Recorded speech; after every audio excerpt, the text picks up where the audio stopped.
जोधपुर से निकल कर आ रही है बहुत बड़ी खबर। एमबीएम विश्वविद्यालय का द्वितीय दीक्षांत समारोह संपन्न। राज्यपाल एवं कुलाधिपति श्री हरिभाव बागड़े ने विद्यार्थियों को प्रदान की उपाधियां और स्वर्ण पदक। राजस्थान की माननीय राज्यपाल एमबीएम विश्वविद्यालय के कुलाधिपति श्री हरिभाव बागड़े ने बुधवार को विश्वविद्यालय के द्वितीय दीक्षांत समारोह में विद्यार्थियों को उपाधियां और स्वर्ण पदक प्रदान किए। इस अवसर पर उन्होंने विद्यार्थियों को राष्ट्र निर्माण में तकनीकी शिक्षा की भूमिका का स्मरण कराते हुए कहा कि शिक्षा केवल औपचारिक डिग्री तक सीमित नहीं होनी चाहिए, बल्कि समाज एवं देश के प्रति दायित्व बोध का माध्यम बने। राज्यपाल श्री बागड़े ने कहा कि दीक्षांत केवल एक समारोह नहीं बल्कि विद्यार्थियों के जीवन का नया अध्याय है। उन्होंने कहा कि नवगठित एमबीएम विश्वविद्यालय ने अल्प समय में तकनीकी शिक्षा के क्षेत्र में उल्लेखनीय कार्य किए। राज्यपाल ने छात्राओं की उल्लेखनीय भागीदारी को महिला सशक्तिकरण की दिशा में सकारात्मक संकेत बताया। इस अवसर पर कुल 717 स्नातकोत्तर, 7 पीएचडी उपाधियां और 16 विद्यार्थियों को स्वर्ण पदक प्रदान किए गए। इस अवसर पर शहर विधायक श्री देवेंद्र जोशी, विधायक जालौर श्री छगन सिंह, राजपुरोहित और कई सारे लोग मौजूद रहे। केवल किताबी ज्ञान का नहीं अपितु समग्र विकास का युग है। भारत जैसे विविधताओं से भरपूर महान देश में शिक्षा का वास्तविक लक्ष्य ऐसे आदर्श नागरिक तैयार करना होना चाहिए जो नवाचार में अटूट विश्वास रखे, समाज में निपुण और जो समाज को एक सफल नेतृत्व और सही दिशा देने में सक्षम हो। प्रधानमंत्री श्री नरेंद्र मोदी जी के दूरदर्शी नेतृत्व में भारत आज विश्व में एक नई पहचान बना रहा और मुख्यमंत्री श्री भजनलाल शर्मा जी कुशल नेतृत्व में राजस्थान की शिक्षा के क्षेत्र में नए कीर्तिमान स्थापित किए जा रहे हैं। आज का समय तकनीक, सूचना और वैश्विक संवाद के नए आयामों से गुजर रहा है। आर्टिफिशियल इंटेलिजेंस, मशीनी learning, data analytics, green energy, biotechnology, quantum computing जैसे क्षेत्रों में तीव्र विकास हो रहा है। ऐसे में भारत को भी एक ज्ञान आधारित अर्थव्यवस्था में परिवर्तन करने की आवश्यकता है और मुझे गर्व है कि इस महान परिवर्तन के वाहक आप जैसे प्रभावशाली युवा ही बनेंगे। प्रधानमंत्री श्री नरेंद्र मोदी जी के डिजिटल इंडिया मिशन और मुख्यमंत्री भजनलाल शर्मा जी की शिक्षा नीतियों के सफल फलस्वरूप राजस्थान के युवा आज तकनीकी क्षेत्र के नए मानदंड स्थापित कर रहे हैं। युवा शक्ति ही किसी राष्ट्र की सबसे बड़ी संपदा होती है। आज जो डिग्री आपके हाथ में है वह प्रतीकात्मक रूप से मात्र एक कागज का टुकड़ा नहीं है, अपितु उस अटूट विश्वास का प्रमाण है जो समाज ने आप पर विश्वास किया है। यह विश्वास किया है कि आप परिवर्तन ला सकते हैं, नवाचार कर सकते हैं और नए भारत के निर्माण में सहभागी बन सकते हैं। नई शिक्षा नीति 2020 के भारतीय शिक्षा प्रणाली में एक क्रांतिकारी दृष्टिकोण प्रस्तुत किया है। इसका उद्देश्य विद्यार्थियों में न केवल अकादमिक योग्यता बल्कि कौशल आधारित शिक्षा, समावेशी विकास और रोजगारमुखी सोच का निर्माण करना है।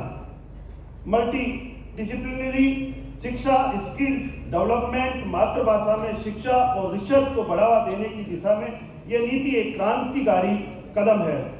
प्रधानमंत्री जी मोदी जी की दूरदर्शिता और मुख्यमंत्री श्री भजनलाल शर्मा जी के कुशल नेतृत्व के कारण राजस्थान में यह नीति सफलतापूर्वक लागू हो रही है।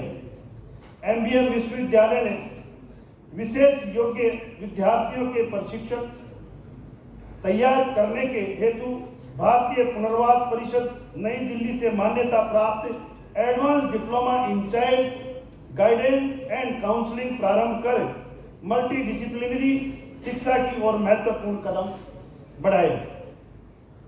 यह अत्यंत ही हर्ष का विषय है कि इस विश्वविद्यालय में चल रहा centre of excellence for non गुरुकुलगण, प्रबंध मंडल और अकादमिक काउंसिल के सदस्यगण, सभी अभिभावक और छायाचित्रकार, मीडिया बंधु, भाई और बहनों,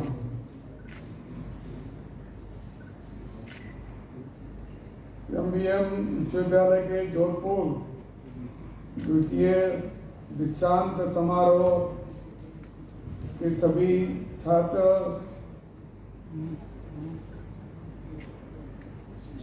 और द्वितीय दीक्षांत समारोह के आप सभी को बहुत बहुत बधाई और शुभकामनाएं। अब अभी के साथ यहाँ उपस्थित होकर मुझे अत्यंत प्रसन्नता का अनुभूति आती है। दीक्षांत विद्यार्थी जीवन का महत्वपूर्ण पड़ाव है। यह वह समय है कि जब विद्यार्थी अपने नए जीवन के प्रवेश करता है, अर्जित शिक्षा को व्यवहार में लाने के लिए वास्तविक रूप में तैयार होता है। हमारे यहाँ प्राचीन काल में गुरुकुल पद्धति रही है। इस पद्धति में शिक्षा जीवन व्यवहार से जुड़ी थी। बगैर किसी के भेद के गुरु शिष्यों को जीवन की भावी चुनौतियों से मुकाबला करने के लिए तैयार करते थे। गुरुकुल में तो एक ही नहीं अनेक भाषा सिखाते थे और उसके आज भी अपने को कुछ प्रूफ मिल सकते हैं, मालूमात हो सकते हैं। जयपुर में ऐसा एक संग्रहालय है संजय शर्मा के नाम से।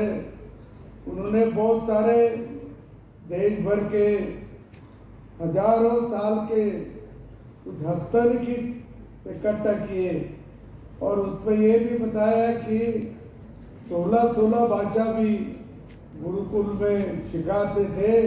ऐसा उल्लेख भी कई जगह उनको मिला है। इसीलिए आप जानते होंगे कि गुरुकुल में कितनी भाषाएं लोग सीखते थे और सभी व्यवहार में जो कुछ अपने को करना है वो भी पढ़ाते थे। कोई लड़का वहाँ से गुरुकुल शिक्षा के बाद वो घर में जाएगा, व्यवहार में जाएगा तो सभी प्रश्नों के उत्तर मुझे याद आते थे। इतनी अच्छी पढ़ाई होती थी। हमारे यहाँ प्राचीन काल में जो ऐसी शिक्षा पद्धति थी, ये भी आप कभी न कभी तो भी उसकी मालूमात लीजिए, ध्यान से पढ़े और आपने को ये भी लगेगा कि हमारे पूर्वजों के समय कितनी भाषाएं और कितना ज्ञान उपलब्ध था और अब कितना ज्ञान उपलब्ध है, इसकी भी आपको मालूमात हो जाएगी। जब शिक्षा पूर्ण हो जाती है तो विद्यार्थी को अंतिम उपदेश किया जाता है। वह समावर्तन संस्कार कहलाता था।